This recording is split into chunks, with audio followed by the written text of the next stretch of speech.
Akibat merasa frustasi, buntu, tidak mendapatkan solusi menyelesaikan hutangnya, tersangka ini punya niatan jahat untuk menghilangkan nyawa Yusi beserta temannya Heni dengan cara yang tidak lazim.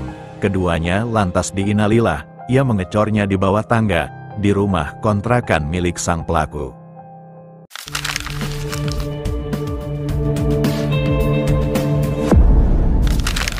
Dua wanita yang dilaporkan hilang sejak hari Minggu lalu ditemukan cor beton di bawah tangga rumah tersebut. Halo Bray, selamat datang di channel Bang Leo. Kali ini, kasus yang akan kita bahas terjadi di kota Bekasi, Jawa Barat sekitar bulan Februari tahun 2023. Kasus ini merupakan tindakan penghilangan nyawa dua orang perempuan dengan cara menggunakan semen serta kerikil di bawah tangga, di rumah kontrakan pelaku. Lantas bagaimana kronologi kasus lengkapnya? Ayo mari kita bahas. Jadi, pada Minggu tanggal 26 Februari tahun 2023, seorang perempuan bernama Yusi 48 tahun, sekitar pukul 1 siang, ia berpamitan dengan suaminya yakni Heri untuk menghadiri sebuah pengajian di sekitar tempat tinggalnya. Selepas dari pengajiannya, Yusi bersama ketiga temannya memutuskan untuk singgah dan makan bakso. Tidak lama dari makan bakso itu, datang lagi satu teman Yusi yang bernama Heni Purwaningsi 47 tahun, yang mengajak Yusi untuk menemaninya.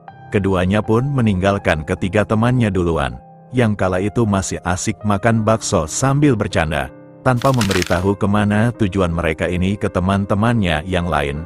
Pergilah keduanya ini berboncengan meninggalkan temannya. Sampai akhirnya malam tiba, Yusi ini tak kunjung pulang. Suami Yusi dibuat khawatir, takut ada kenapa-kenapa kepada sang istri. Pak Heri lantas mencoba menghubungi nomor istrinya. Karena tidak kunjung ada respon, akhirnya Pak Heri menghubungi salah satu teman pengajian Ibu Yusi, untuk memastikan siapa tahu masih bersama teman-teman pengajiannya yang lain. Dari informasi itu, Pak Heri mengetahui bahwa terakhir istrinya pamit pergi berboncengan dengan Heni menggunakan motor, namun tidak memberitahukan tujuannya mau kemana. Dari informasi itu, kemudian Pak Heri jadi sedikit lebih tenang, karena mengetahui istrinya tidak pergi sendirian. Namun semakin larut malam istrinya ini tak kunjung kembali ke rumah, sampai pada pukul 10 malam, membuat Pak Heri jadi khawatir takut sang istri mengalami laka lantas hingga tak kunjung pulang. Ia bahkan mendatangi rumah sakit sekitaran pengajian Yusi. Takutnya memang istrinya itu mengalami kecelakaan. Namun, dari semua rumah sakit yang ia datangi, tidak ada laporan pasien yang bernama Ibu Yusi maupun Heni. Akhirnya, Pak Heri yang tidak mendapatkan hasil pada malam itu, memutuskan untuk kembali dan menunggu di rumah. Keesokan harinya, tanggal 27 Februari tahun 2023, Pak Heri mencoba menghubungi keluarga Ibu Heni, menanyakan apakah Ibu Heni sudah kembali ke rumahnya. Ia berharap, siapa tahu mungkin istrinya itu menginap di rumah Ibu Heni. Sayangnya, dari telepon bersama keluarga Ibu Heni, didapat informasi baru, ternyata Ibu Heni juga tidak pulang ke rumah dari kemarin. Dari situ Pak Heri sudah ada feeling terhadap istrinya. Ia yakin, pasti ada sesuatu yang buruk menimpa istrinya itu. Ia lantas bergegas ke Kapolres Cakung, untuk melaporkan tentang menghilangnya istrinya Yusi bersama Heni, serta menyampaikan informasi-informasi yang dia ketahui selama mencari istrinya itu. Sambil menunggu perkembangan dari kepolisian, Pak Heri juga meminta anaknya untuk melacak lokasi HP milik ibunya itu. Akhirnya usaha itu berhasil melacak lokasi HP Yusi. Didapatkan informasi lokasi HP terakhir Yusi ini yang berada di Bekasi Utara. Tidak hanya HP milik Yusi saja yang dicoba dilacak, melainkan HP milik Heni, yang ternyata, setelah dilacak, lokasinya itu sama dengan lokasi HP milik istrinya Yusi. Pukul 3 sore, Pak Heri bersama suami Ibu Heni, mendatangi lokasi yang berhasil dilacak tadi. Sesampainya di sana, ternyata titiknya berada tepat di sebuah rumah kuning berpagar coklat. Ia lantas mencoba untuk memanggil pemilik rumah sambil melirik-lirik sekitar rumah itu. Namun, tidak ada satu orang yang keluar dari rumah. Pak Heri mencoba melihat masuk ke sekitar teras rumah, siapa tahu ada sesuatu yang mencurigakan. Tepat saja, Heri melihat sebuah motor yang terparkir di teras rumah itu, yang diyakinkan oleh suami Heni adalah motor yang dipakai istrinya. Tidak hanya itu saja, di samping motor itu terlihat pula sebuah tumpukan pasir kerikil serta semen yang sebagiannya sudah tercampur air. seperti memang ada orang yang bekerja di dalam rumah, karena dirasa sudah yakin titik GPS memang di rumah itu, serta motor yang terparkir juga milik Henny. Ia yakin kedua istrinya memang ada di dalam rumah itu. Lantas kemudian ia meminta tolong ke masyarakat setempat, bahkan ke Pak RT untuk menjadi saksi. Namun, saat itu tidak ada seorang pun yang berani dan bisa membantu. Ia memutuskan kembali ke kantor polisi untuk meminta bantuan menggeledah rumah itu. Namun sayangnya, laporannya itu tidak diterima oleh pihak kepolisian.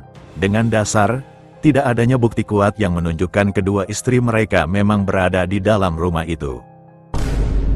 Karena laporannya itu ditolak, akhirnya ia memutuskan kembali lagi ke rumah itu. Sesampainya mereka di sana, ia lumayan dibuat terkejut, tak kala mendapati tumpukan semen yang sudah tercampur itu, berkurang jumlahnya dari terakhir ia tinggalkan. Dari situ mereka yakin bahwa, di dalam rumah tidaklah kosong, pasti ada orang yang mengangkut campuran semen basah itu masuk ke rumah.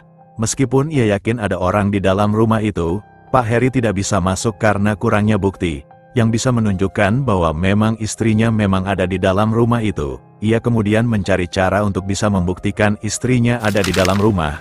Dari kebingungannya itu, tanpa sengaja ia melihat CCTV komplek yang menyala, yang berada di ujung gang sekitar rumah. Nah, dari CCTV, terekam dengan jelas semua kejadian termasuk rekaman Ibu Yusi dan Ibu Henny yang terlihat sedang berboncengan dan menuju rumah tersebut. Terlihat pula seorang laki-laki yang mengendarai motor, yakni pemilik rumah itu berhenti di depan rumah. Diikuti oleh motor milik Ibu Henny yang berboncengan dengan Ibu Yusi. Terlihat Ibu Yusi dan Ibu Henny masuk ke rumah tersebut dan tidak pernah keluar. Dengan bukti yang sangat kuat itu akhirnya malam pukul 8, Pak Heri, suami Bu Henny serta aparat kepolisian, mendobrak rumah tersebut.